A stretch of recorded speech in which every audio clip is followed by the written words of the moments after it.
This is the War Room Roundtable podcast, the show that takes you around the world to share interviews with some of the most successful and relevant businessmen and women on the planet. Hear their stories and get the most important business lessons they've learned on the road to success, and get exclusive advice on how to implement their successes into your life and business. The War Room Roundtable is brought to you by your hosts, Jason Miller, CEO of Strategic Advisor Board, and Phillip Lanos, CEO of Own the Rhythm, and former podcast host for Entrepreneur and Inc. magazine.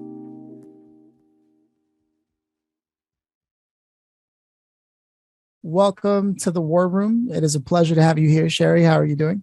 I'm good, thank you. How are you?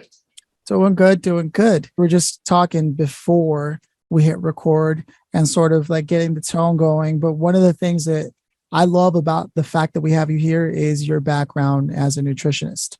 As many entrepreneurs know, we might be eating crackers and cookies in the middle of doing the work that we do.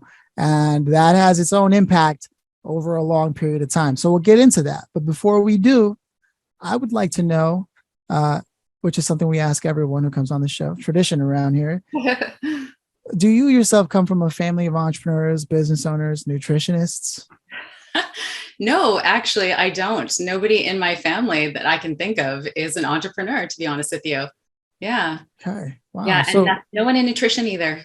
what are the influences behind the work that you do today? Sort of, where does that really stem from? Yeah.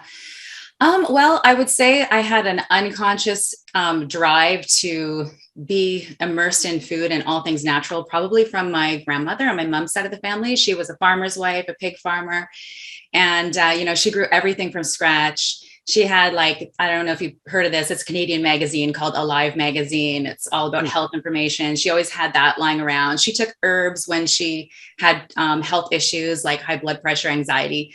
But I wasn't really aware of it actually when I was growing up. I didn't really notice that side of it, not the herbs and natural health part of it anyways. But I sort of feel like it sort of I just absorbed it by osmosis, right? It was back in the 70s and my mom went to work and my grandma literally was taking care of me the first year of my life while my mom was at work. So I think on some level, I just got downloaded with a whole bunch of things that programmed by her interests and things like that. So, but I actually never had any interest in natural health or anything until I found myself sick. And, I was the kid that when my mom wanted to teach me to cook, I had no interest in it. I left home, knew nothing about food and was buying things that were just add hot water. And, in my late teens, I took a aesthetics course to become an esthetician. And I met this instructor who recommended that we go to the health food store and get this stuff called evening primrose oil because it's so good for your hair, skin, and nails. So I waltzed over there to the health food store. I'd never even been to one in my life. And I bought this stuff completely for vanity purposes. And I started to notice every day when I got to school that at about an hour after school started, I would start to feel this bright, sunny feeling inside of myself. And that was something I was not familiar with because I had a history of major PMS and just depression and anxiety and paranoia my whole entire teenage life. So I never had that sunny feeling that a lot of people just have and, that I'm obviously familiar with now. So I was like, what is going on? Why do I keep feeling this at the same time and looking up at the clock? And then I thought, oh my God, it's always an hour after I take that pill, right? So I went and researched it online. And what I found is that Indigenous women would use it and chew the seeds when they wanted to feel happier. And then on the more scientific level, the essential fatty acids are really excellent for balancing your hormones and then therefore your moods as well. So that's what really launched me into it, is just changing my own life. And I was amazed just by how normal I felt. I was like, oh my God, no wonder people in the world can accomplish things when their brains are functioning properly. I felt like I was a totally different person and I was capable of so much more just because of that level of concentration and lack of anxiety and depression. Wow. Yeah. So if I understand that correctly, it was a more natural version of the omega-369 supplements people usually buy. Yeah. So you can buy, a blend, but this is one of the foods that go into the blend. So it's just one of the seeds that can go into a blend. No, it makes a difference, even with people especially with people with ADHD, if they get some of that going and how that helps them actually function in life. Many Oh, people don't yeah. talk about the non-neurotypicals and what they have to deal with, right? Some people are just prone to being pessimistic and they Yeah. don't know why. It turns out it's their diet or something like that, right? Exactly, exactly. If you feel negative and you have no reason to like pinpoint why you feel that, it's likely something physiologically going out of balance inside your body that's causing you to feel that from within. Now, I have in my notes here a really interesting story about how you had gone into like dropping like 12 dress sizes, right? Yeah. Through the work that you did for yourself. And in the middle of all that research. Yeah. Now, I've noticed I'm 33 now, right? And I noticed, I want to say maybe 2 years ago, that some of the clothes I always owned and loved, I couldn't wear it anymore. And I was like, what's going on, and it's a quiet thing that happens as you realize the grays are coming in. And a lot of it I'm finding, because I switched it up, has a lot to do with diet. Yeah. I'd love to hear sort of that story where you simply shifted the diet, because not everybody wants to exercise and sweat. And even if you do all that and still eat poor, it's like counterproductive, right? So I'd love to get a couple of insights on how that happened for you. Okay. So, in after I became health conscious, there's another whole story, but that would take up too much time. So I stopped working in aesthetics, started working in the health food field.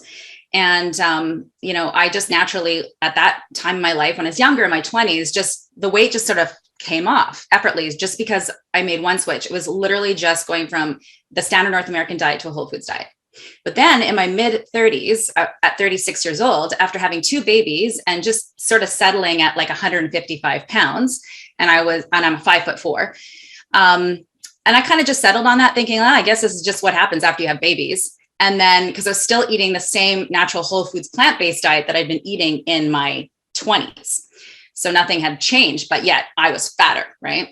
But then suddenly in 2 months, I literally gained another 20 pounds. So I went from 155 to 176 pounds, like in 2 months. And I went into shock, right? Like literally I went into shock. When I saw this, because I didn't even have a scale at my house, I saw it on my mom's scale in her bathroom because I was there for a family gathering. And I literally felt the blood drain from my like internal organs into my extremities, go into fight or flight, like trying to figure out what on earth had happened. Right. Because here, I'm supposed to be this like example in the community of health. And now I'm suddenly obese and I don't know why. And nothing's changed, as far as I'm concerned at the time. Right. So I went into like this place of total futility for like at least a year. Right. I felt like a victim to it. I was like, I do everything right. This is what happens to me. If this happens to me, there's no hope for anyone, all that kind of like victim consciousness. And then one day I just was like, you know what? I have a decision that I can make here. And there's a lot of women that are in their 40s and 50s. Yeah. They're like, they're overweight. It's pretty like common, right? In North America for people over 40 to be overweight. And I thought, well, there's one path I can go down. But then I was like, yeah, but there's all these other people too that are healthy as they age and they're not overweight. So that is a possibility that's also there. Right. And so I just made the decision that I was going to figure it out. And then I figured it out. Okay. And that's what the book that you wrote is about, or? Yeah. It's basically like a short version, not the story as in much detail, but like the principles of how to lose weight without dieting. Because that's the thing that I was committed to was I had no interest in counting calories or exercising. And I didn't want to obsess about food in that way.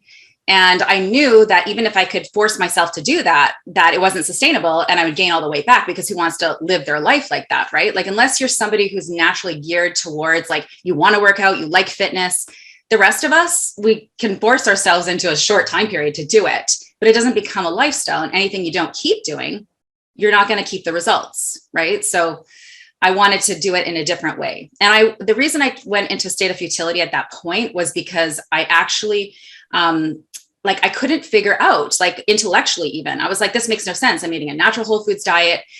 I'm not eating like tons and tons of food. I'm just eating what like I see I've always eaten. And I was thin on this diet before, and it's the same as what my friends eat and they're not obese, right? So I was really confused for a little bit.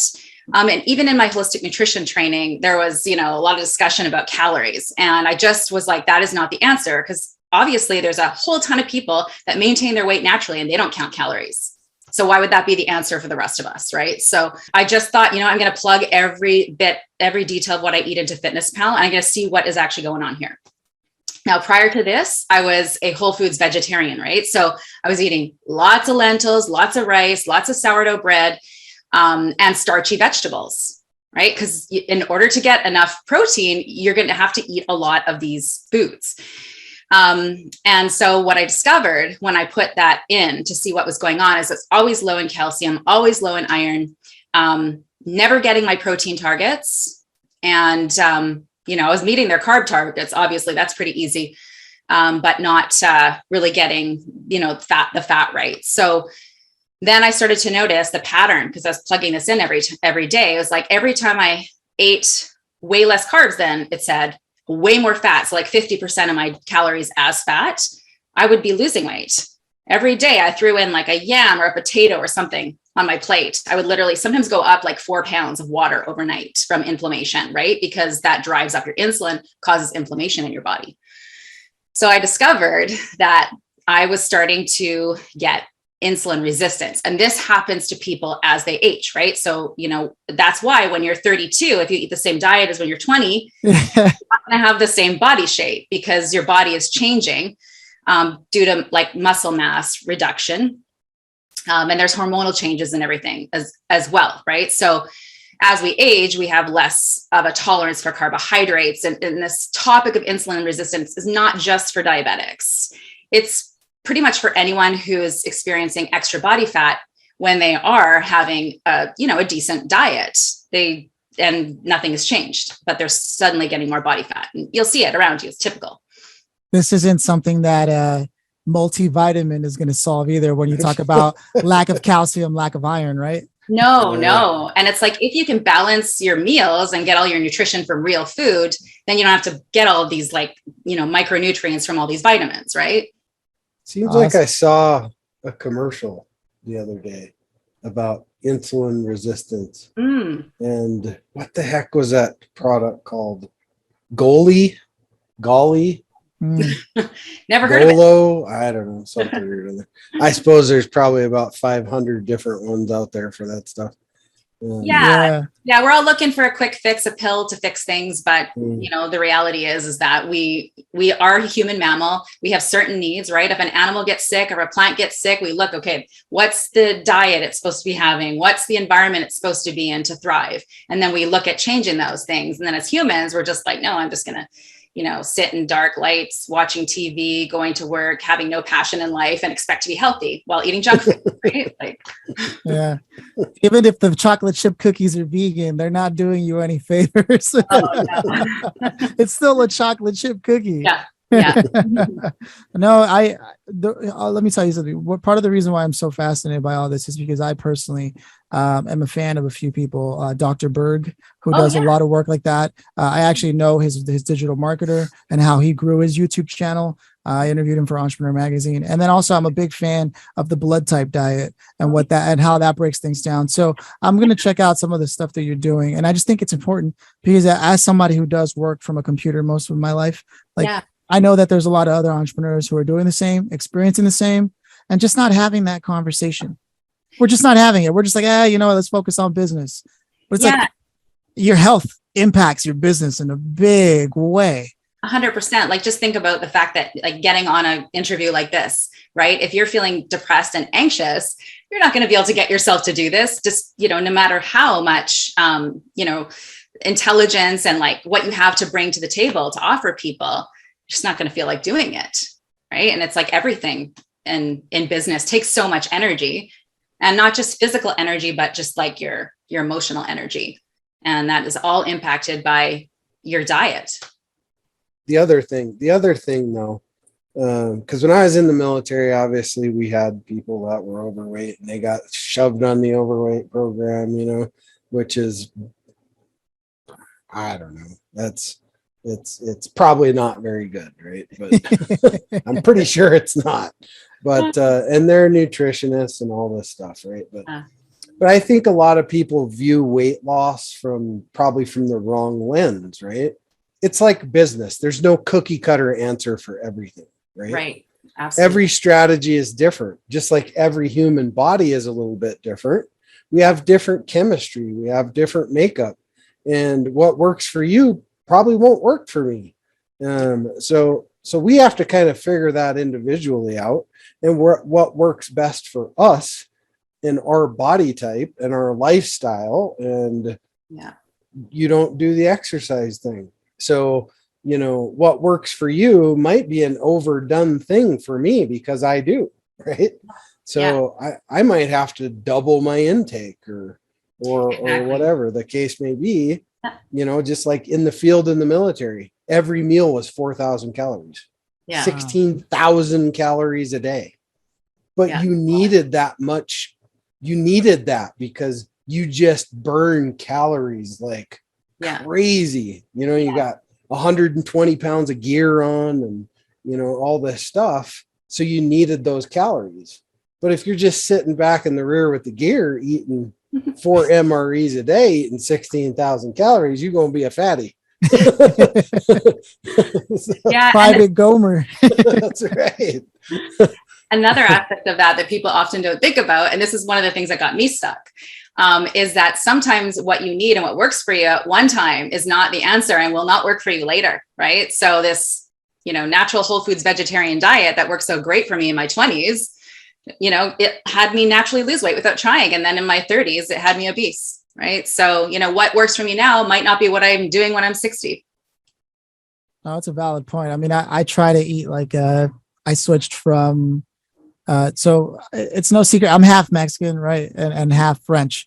Okay. Long story. But I grew up on Mexican food, so the stuff that I know how to make, just like if I grew up in an Italian household, I'd be making pasta, right? So I make like a lot of tacos and things of that nature. And I switched to tortillas because of like the blood type diet stuff over to almond tortilla or gluten free because apparently gluten isn't good for blood type O, what have you. And I mean, I do feel better when I'm not on it, but I still notice in general, anytime I eat any kind of carbohydrate, like intermittent fasting is better for me. But then I found out if you put too much food in fast, all of a sudden your body doesn't like that very much either. And I'm hungry, so I eat voraciously afterwards.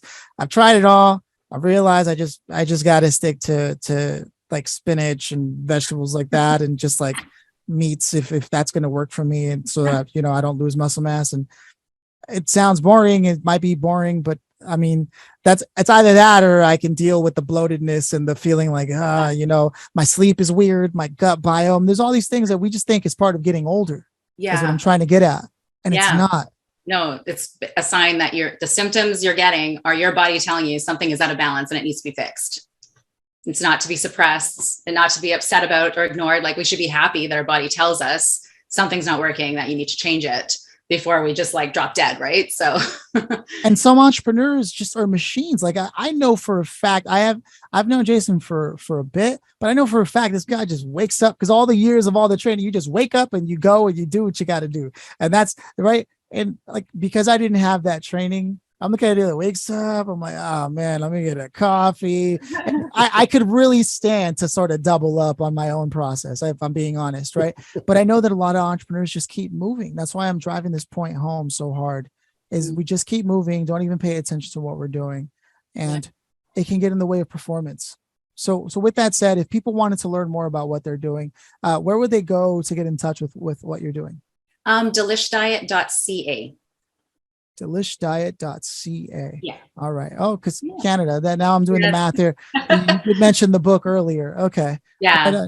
I mean the magazine. Yeah. A live magazine. Yes. So if you had any one, like, this is my go-to advice as somebody who does a lot of computer work, maybe sits down most of the day, what would be your go-to advice as a nutritionist that maybe somebody should just pay attention to?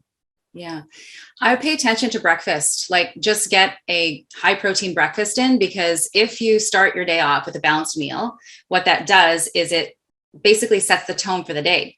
And if you're nutritionally satiated at that one meal, you will naturally be drawn to eat things that maintain that balance, right? If you eat a high carbohydrate breakfast, like say you're having orange juice and a bagel, or, milk and cereal, these foods have almost next to no protein and a lot of carbohydrates. And what happens is it throws your blood sugar off. You're hungry again really soon because you're not satiated. And then because your blood sugar went up so fast, it's also going to fall down so fast. So the next thing you're going to do is crave more carbohydrates. And then suddenly carbohydrates have displaced all the nutrient dense foods that you would have naturally eaten if you had at least started off that meal properly. Oh, wow. Yeah. Right on. Just one Eat meal more can chicken. make all the difference. Eat more chicken. Eat more chicken, whatever protein you can. Yeah, it doesn't even matter. Like just as long as it's natural and a high protein food. Interesting. Yeah. I always kid around when I go to restaurants and like the waiter will go, "Would you like that gluten free?" I was like, "Nah, add an extra side of gluten for me, would you?" It's funny. Go to a restaurant and say that to a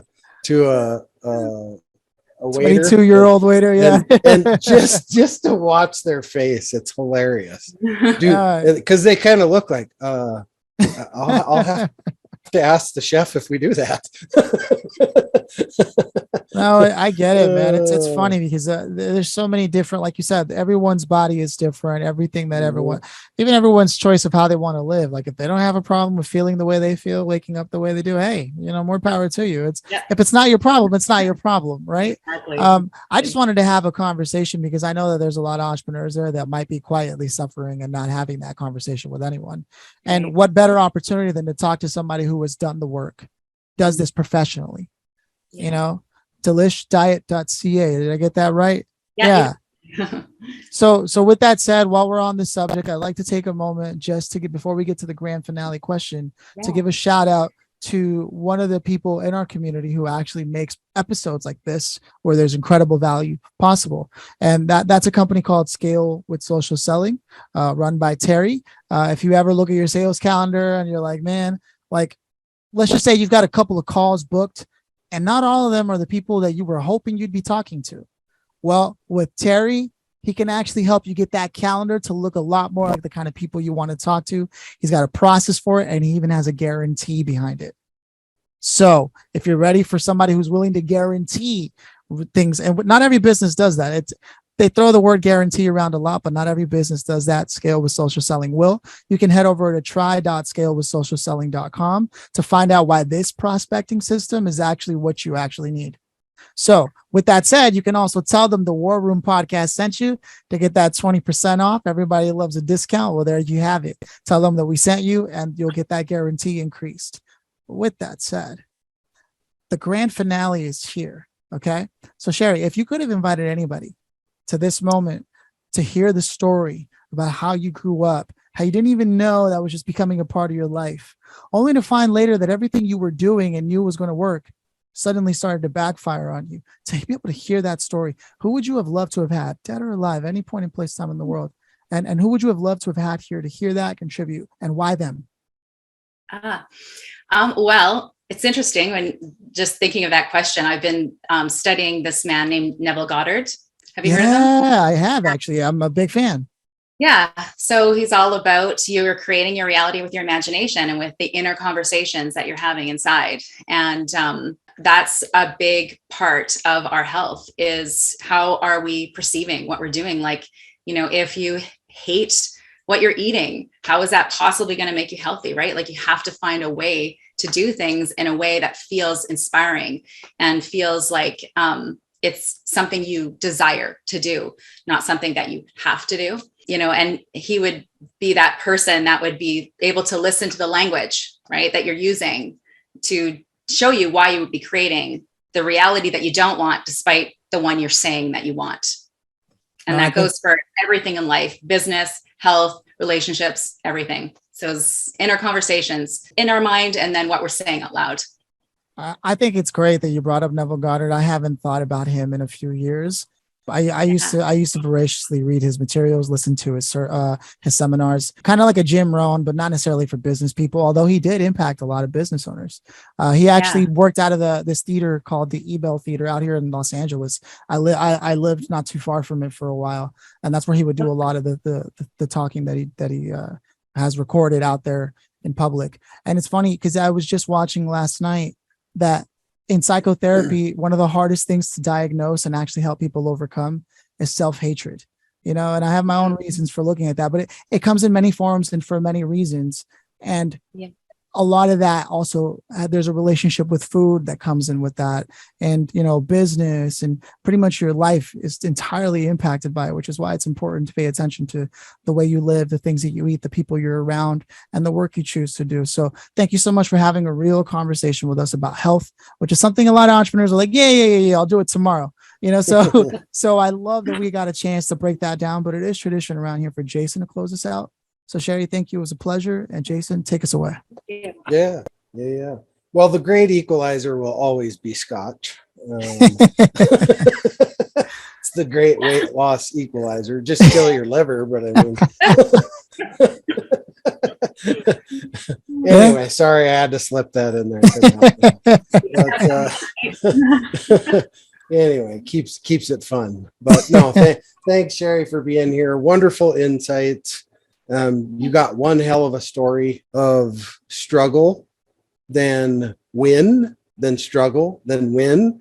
But that's all of our lives, really, right? We all go through this yo-yo in our whole life, whether it's with weight, whether it's with relationships, whether it's in business, whatever it is. Life's not perfect. The key is we take the time to stop and recognize there's a problem and then do something about it. That's always the key right there. Right? That is. What is it they say? The first step in realizing you have a problem is admitting you have a problem. Right. So anyway, thank you so much for being here. Greatly appreciate you taking 30 minutes out of your busy day. Or shall I say productive? I don't like the word busy.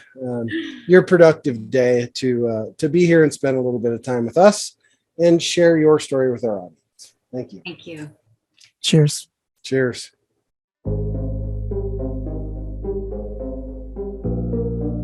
Thanks for listening to the War Room Roundtable with your hosts, Jason Miller and Phillip Lanos. Please leave your feedback and visit strategicadvisorboard.com to get the latest and greatest business advisement on the planet.